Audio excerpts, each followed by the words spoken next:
अस्सलाम वालेकुम dears. Math eighth है ये और रिव्यू एक्सरसाइज।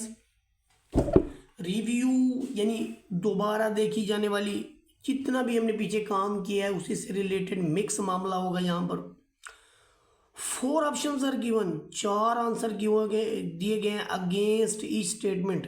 हर स्टेटमेंट के आगे इन सर्कल करेक्ट वन, मुनासिब जो होगा जो ठीक होगा उसको हमने सर्कल करना है। इन ए राइट एंगल्ड ट्राइंगल, वो कहता है कि किसी राइट एंगल ट्राइंगल के अंदर पहला पार्ट है ये ए बी सी, जिसमें 90 का एंगल सी हो, सी इज कॉल्ड। भाई 90 का दर्जे का जाविया जो होगा उसके सामने वाले को हम कहते होते हैं हाइपोटेनस। तो हम इस बी को जो है वो टिक कर देंगे। ये हमारा बी जो होगा हाइपोटेनस ठीक होगा। फिर है जी in a right triangle A B C, अगर ए 90 है तो A is base angle and B is called, तो बी उसके अंदर परपेंडिकुलर होता है जी। अगर ए को आपने बी यानी वो कह दिया, बेस कह दी, तो फिर दूसरा जो होगा वो आपके पास परपेंडिकुलर होगा। इसके बाद देखें जी, जो आपके पास नेक्स्ट स्टेटमेंट है उस पर गौर करें। पार्ट नंबर जो है वो 3 के अंदर in right angle triangle the side opposite to the right angle is called, जो राइट एंगल के अपोजिट साइड होगी वही तो हाइपोटेनस होगा। फिर है जी एन आर्क हुज मैयर, एक ऐसी आर्क जिसकी मैयर 180 डिग्री से लेस होगी उसको क्या कहा जाएगा? जो 180 से लेस होगी, देखें जी, जो 180 से लेस होगी वो माइनर होगी, जो 180 से बड़ी होगी वो मेजर होगी। तो इसने 180 से लेस कहा है तो ये ए पार्ट ठीक होगा। A straight line that touches circle at a single point externally is called, जो सर्कल को सिंगल पॉइंट पे टच करके निकलती है वो उसकी टेंजेंट लाइन होती है। इसके बाद देखिए जी, हमारे पास है जी part number 6, the perpendicular distance from base to apex in a pyramid is called. ये जी कायदे से ऊपर अमूदी फासला है, ये हमारा होगा जी एल्टीट्यूड। इसके बाद volume of pyramid is always, आपका ये 1/3 होता है हमेशा। तो 1/3 देखिए जी कहाँ पर आपके पास लिखा हुआ है, बी पार्ट में लिखा हुआ है। इसका जो 8th पार्ट है surface area of square pyramid, तो सरफेस एरिया जो होता है स्क्वायर पैरामिड का वो आपका किसके, ये पहले पार्ट के अंदर देखें area of base plus 4 time area of face, ये हमारा टिक होगा। यहाँ पर हमारे पास है जी part number 9, volume of pyramid this will be equal to 1/3 base area cross height of pyramid, यानी 1/3 base area cross height of pyramid. तो ये हमारे पास पार्ट नंबर बी ठीक होगा। इसी तरह से अच्छा ये और ये एक जैसे हैं, तो यहाँ पर वैसे बी भी ठीक है, सी भी ठीक है, एक जैसे आ गए हैं। उसके बाद देखिए आपके पास जो है यहाँ पर सरफेस एरिया ऑफ सफ़ेयर, तो जो सरफेस एरिया ऑफ सफ़ेयर है वो आपके पास होता है 4πr²। उसके बाद हमारे पास ये वॉल्यूम ऑफ कोन, तो ये आपके पास 1/3 area of base cross height होता है, 1/3 एरिया ऑफ बेस। और ये आपके पास जी बी पार्ट प्लस हाइट, ये प्लस नहीं बल्कि ये यहाँ पर हमारे पास क्रॉस हाइट है। उसके बाद नंबर 12 को देखें, 12 नंबर के अंदर उसने कहा है the circles with a common centre and different radii, जिसका सेंटर कॉमन होगा और डिफरेंट रेडियाई होगा वो आपके पास होंगे कॉन्सेंट्रिक सर्कल। ये मेरे ख्याल में लास्ट, ये बिल्कुल ये हमारे पास है जी कॉन्सेंट्रिक सर्कल। उसके बाद है जी आपके पास 13 पे है 3 times volume of cone is equal to, ये देखिए ये आपके पास वॉल्यूम ऑफ सिलेंडर के इक्वल होता है। पहला पहला ही ठीक है। उसके बाद देखिए हमारे पास है जी 14 नंबर पे है composite 3D figure is 3 dimensional figure make up of basic, ये जो बेसिक आपके पास 3D फिगर ही होती है जी। 15वें पार्ट में हमारे पास आर्क लेंथ एल का उसने पूछा है, तो ये आपके पास होता है x/360 क्रॉस 2πr। तो ये हमारा जो MCQ क्वेश्चन है कंप्लीट हुआ। अब हम क्वेश्चन नंबर 2 का स्टार्ट लेंगे। क्वेश्चन नंबर 2 के अंदर देखिए वो कहते हैं जी write the answer of the following question and state Pythagoras theorem. तो ये यहाँ पर पैथागोरस थ्योरम के अंदर हम एक राइट ट्राइंगल लेते हैं और राइट ट्राइंगल के अंदर किसी एक एंगल को हम as a 90 degree angle right angle लेते हैं और फिर इस राइट वाले को स्मॉल सी, इसको ए की स्मॉल ए, बी को स्मॉल बी, इसको हाइपोटेनस कहते हैं। और हाइपोटेनस के सम का जो स्क्वायर है this is equal to other two sides के सम का स्क्वायर, यानी एक को आपको बेस कहते हैं और दूसरे को आप एल्टीट्यूड कहते हैं। दोनों के स्क्वायर के सम के तौर पर जब लिखा जाता है तो इसको हम कहते हैं पैथागोरस थ्योरम। ये स्टेटमेंट भी यही है, थ्योरम भी यही है। थ्योरम की स्टेटमेंट यही चीज़ होती है जी।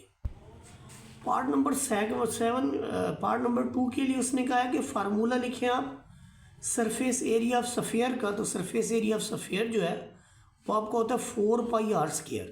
उसके बाद उसने कहा है फार्मूला लिखिए वॉल्यूम ऑफ कोन का, ये आपके पास होता है 1/3 πr²h। इसके बाद उसने कुछ डेफिनेशंस हमें दी हैं, सेक्टर क्या होता है और कॉर्ड क्या होता है।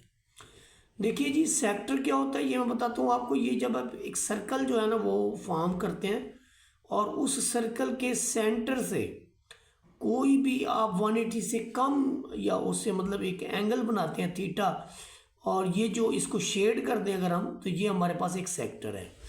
और इसके बाद कार्ड क्या होता है, कार्ड ये होता है कि आप जिस सर्कल फॉर्म करते हैं उसमें से किसी सर्कल के दो यानी सिरों को अगर हम मिला दें, ये ए बी जो है कार्ड है। याद रखें कार्ड का सेंटर से गुजरना लाजमी नहीं है। अगर वो सेंटर से गुजरेगा, मसलन यहाँ सेंटर है, अगर ये सेंटर से गुजरेगा इस तरह से तो ये इसका डायामीटर हो जाएगा। कंसेंट्रिक सर्कल जो होता है वो आपके पास सर्कल होता है जिसके जो सेंटर्स हैं वो सेम हों लेकिन रेडियस डिफरेंट होता जा रहा है। ऐसी सर्कल जो होते हैं वो एक दूसरे के अंदर वाक़ होते हैं। सेंट्रल एंगल जो है वो हमारे पास क्या होगा, the angle formed by an arc के at the centre circle is called. जैसे ये फर्ज करें कि ये एक सर्कल है, इस सर्कल के अंदर जो है एक जो इस तरह से जो आपके पास चीज़ फॉर्म होती है this is called central angle. कि एक आर्क है आपकी ए बी, उसके अंदर जो एंगल फॉर्म हुआ है that is called central angle. अब हम क्वेश्चन नंबर 3 की तरफ जाएंगे। क्वेश्चन नंबर 3 के अंदर देखें आपके यहाँ पर पूछा गया जी find the volume of sphere when radius is 3.2 centimetre. तो देखिए वॉल्यूम ऑफ सफ़ियर को जो फार्मूला है वो है 4/3πr³। 4/3 पाई की वैल्यू आर का क्यूब है, तो इसको हम 3 बार लिखेंगे, मल्टीप्लाई करेंगे और जो रिजल्ट आएगा उसे 3 पे डिवाइड करेंगे तो we will get answer 137.31 cubic centimetre. Part number 2 के अंदर हमने volume of cone find out करना है for R is equal to 3 centimetre and H is equal to 4 centimetre. अब वॉल्यूम ऑफ कोन जो है दैट इज 1/3 πr²। एच के equal है, यहाँ आप पाई की वैल्यू आर के ऊपर स्केयर सामने एच की value, this will be the final result. बाकी चीज़ें आप सारी जानते हैं कि हमने करना क्या है इसके अंदर। अब ज़रा पार्ट नंबर 3 की तरफ आते हैं। ए गिवन है, सी गिवन है, ट्राइंगल आपके पास है right angle triangle. Pythagoras theorem का जो है वो इस्तेमाल करते हुए हमने बी को मालूम करना है क्योंकि राइट एंगल ट्राइंगल है। इसके सामने वाला हाइपोटेनस है, ये बेस है, ये एल्टीट्यूड या परपेंडिकुलर है। तो C square is equal to A square plus B square by Pythagoras theorem. तो यहाँ पर हमारे पास है जी बी स्क्वायर, अगर हम बी स्क्वायर यहाँ रखें तो ए स्क्वायर इधर जाके आपका सब्ट्रैक्ट हो जाएगा और ये आपको मिल जाएगा B square is equal to C square minus A square. यहाँ पर हम सी की वैल्यू रखेंगे, इधर हम ए को वैल्यू दे देंगे, सी की जो स्क्वायर खुलेगा वो आपके पास है 6.76 और ये 5.76 है। सब्ट्रैक्शन देंगे तो 1.00 जो कि 1 के इक्वल होता है। रूट लेंगे तो हमें बी की वैल्यू मिलेगी दैट इज इक्वल टू 1, क्योंकि इस 1 का स्क्वायर रूट भी 1 ही होता है। पार्ट नंबर 4 के अंदर जी हमारे पास क्या है, find the arc length and area of sector. Area of sector और आर्क लेंथ मालूम करना है। आपके पास आर भी गिवन है, एक्स भी गिवन है। तो आर्क लेंथ का फार्मूला है x/360 क्रॉस 2πr। यहाँ पर अब वैल्यूज़ को सब्सटीट्यूट करें। 60 यहाँ पर चूंकि हमें x गिवन था इतने डिग्री, उसकी वैल्यू सब्सटीट्यूट की 2π और साथ में r। तो आर्क लेंथ हमें मिलेगी 5.23 सेंटीमीटर। अब एरिया ऑफ सेक्टर जो है बहुत आसानी से हासिल हो सकेगा हमारे पास। एरिया ऑफ सेक्टर का जो फार्मूला है x/360 cross area of circle है। Area of circle pi R square होता है। पाई की कीमत आर स्क्वायर की कीमत मेरा बेटा। उसके बाद देखें ये आपके पास पाई की कीमत या आर स्क्वायर की कीमत। आफ्टर सिंप्लीफिकेशन इनको मल्टीप्लाई करके 360 पे डिवाइड किया तो हमें मिला जी 13.09। चूँकि ये एरिया है इसलिए स्क्वायर सेंटीमीटर। पार्ट नंबर 5 जो है वो आप खुद सॉल्व करेंगे। चलें जी पार्ट नंबर 5 में देख लेते हैं। ये a sector of circle of radius 8 centimetre ये आ रहा है आपके पास, और इसका जो एरिया है सेक्टर का वो 49 स्क्वायर सेंटीमीटर है। वो हमें कहता है जी इसका जो एंगल है ना, angle eight the centre of sector वो फाइंड आउट करना है। यानी हमने एक्स फाइंड आउट करना है। तो ये फार्मूला अभी हमने लिखा है पिछले क्वेश्चन के अंदर कि area of sector is equal to x/360। ये होता है जी x/360 cross pi R square. तो सर्कल की वैल्यू, उसके बाद जो है ना वो x यहाँ से 360 इधर जाके मल्टीप्लाई होगा, यहाँ से x निकलेगा। x इज इक्वल टू ये 25-20 ऊपर जाके ज़रब होगा 49 के साथ। ये देखें जी ये 25-20 जो है ये माजरत के साथ 25-20 जो है वो ऊपर आना था और डिनोमिनेटर में आना था 14c। यहाँ से आपको x की वैल्यू मिलेगी 87.7 डिग्री। तो this will be the final result. अब हम क्वेश्चन नंबर 5 को करेंगे स्टार्ट। ये क्वेश्चन नंबर 5 की स्टेटमेंट समझ लें। क्वेश्चन नंबर 4 की स्टेटमेंट ये है कि Tariq build square based pyramid. एक स्केयर बेस्ड पैरामिड वो टेंट में नाइट कैंप के अंदर लगाता है। बेस जो स्केयर साइड है 2 मीटर इसकी बेस है और 3 मीटर हाइट है। What is the space occupied by the tent. जाहिर है स्पेस ऑक्यूपाइड का यही मतलब है कि उसके अंदर वॉल्यूम ऑफ पैरामिड जो है वो हमने मालूम करना है। और वॉल्यूम ऑफ पैरामिड का जो फार्मूला है वो आपके पास है 1/3 base area cross height of pyramid. तो आप 1/3 लिखेंगे यहाँ बेस एरिया। यह जाहिर है ये स्क्वायर टाइप होता है तो जो उसकी बेस एरिया है उसका डबल का यानी उसी को उसी से ज़रब दे देंगे। साथ में 3 सेंटीमीटर लिख देंगे। ये 3 से 3 को कैंसिल कर देगा, 2 से ज़रब खाएगा तो आपके पास 4 क्यूबिक सेंटीमीटर इसका वॉल्यूम ऑफ पैरामिड आ जाएगा।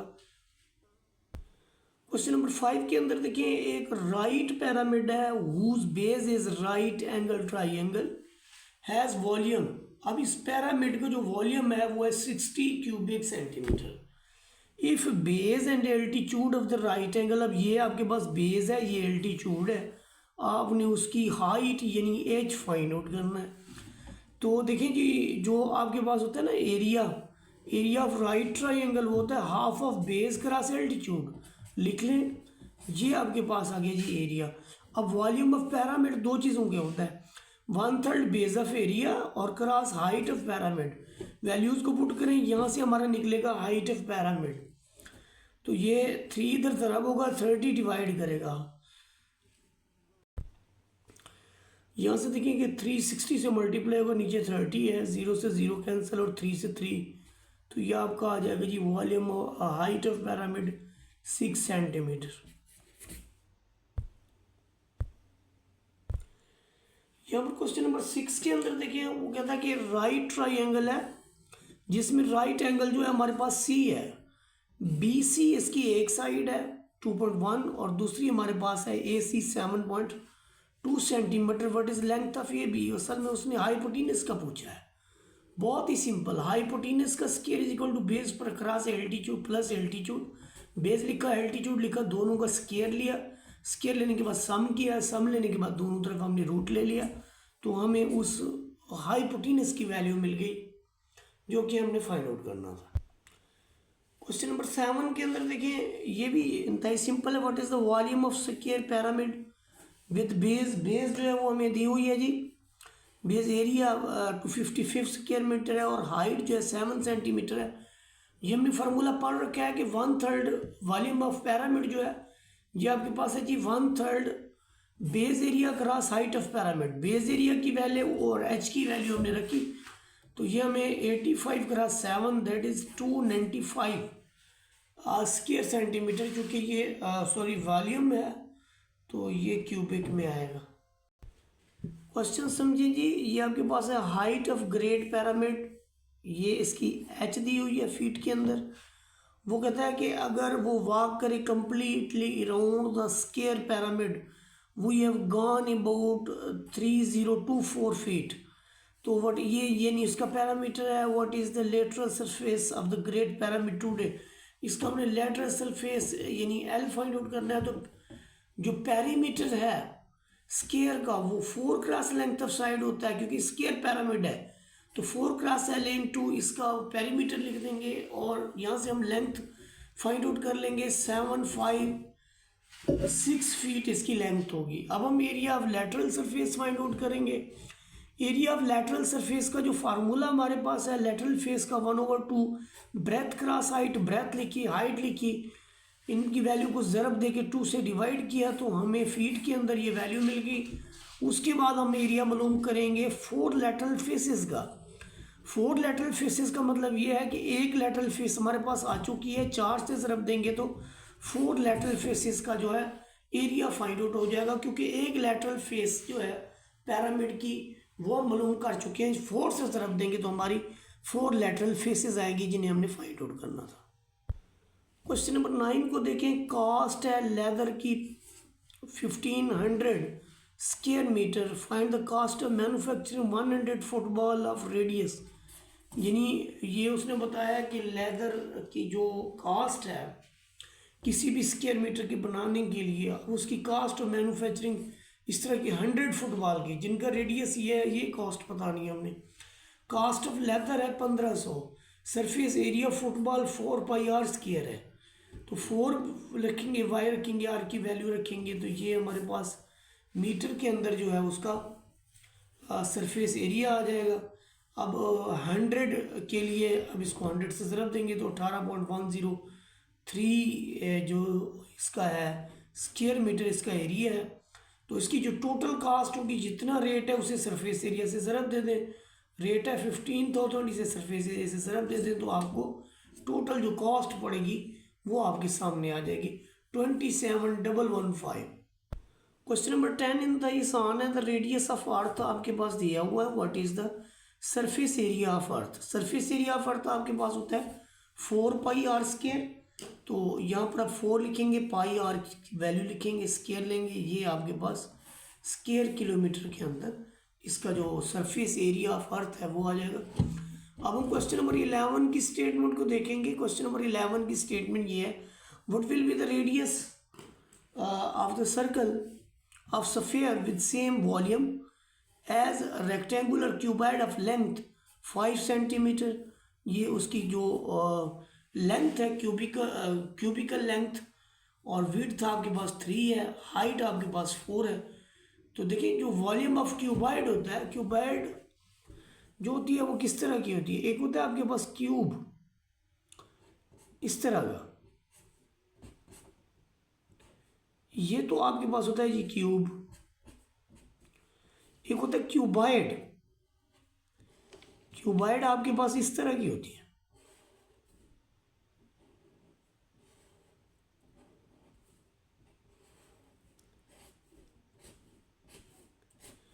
जिसकी तमाम साइड्स इक्वल नहीं होती। तो क्यूबाइड जो होती है वो लेंथ, विड्थ और हाइट के इक्वल होती है। टोटल आपके पास ये रिजल्ट आ जाएगा। आगे इसके बाद है जी वॉल्यूम ऑफ सफ़ेयर, ये 4/3πr³, 4/3 की वैल्यू r³ रिजल्ट रखेंगे, r³ का रिजल्ट मिलेगा हमें। क्योंकि देखिए हमें यहाँ पर रेडियस चाहिए, रेडियस जो आपका आएगा वो आ जाएगा 1/3, इसकी थर्ड रूट लेंगे तो 2.43 सेंटीमीटर इसका रिजल्ट आएगा। क्वेश्चन नंबर 12 के अंदर देखिए कि water level of cylindrical container है हमारे पास, जिसका सिलेंड्रिकल कंटेनर का 0.5 मीटर है रेडियस, और फिर उसका 1.4 मीटर हो जाता है जब सॉलिड ऑब्जेक्ट जो है कोई कंप्लीटली सबमर्ज्ड किया जाता है उस वाटर के अंदर। The water level rises by 0.3 metre, तो उसका वाटर लेवल जो है 0.3 मीटर जो है बढ़ जाता है। Find the volume of sphere, तो फिर सफ़ेयर का जो वॉल्यूम मालूम करें।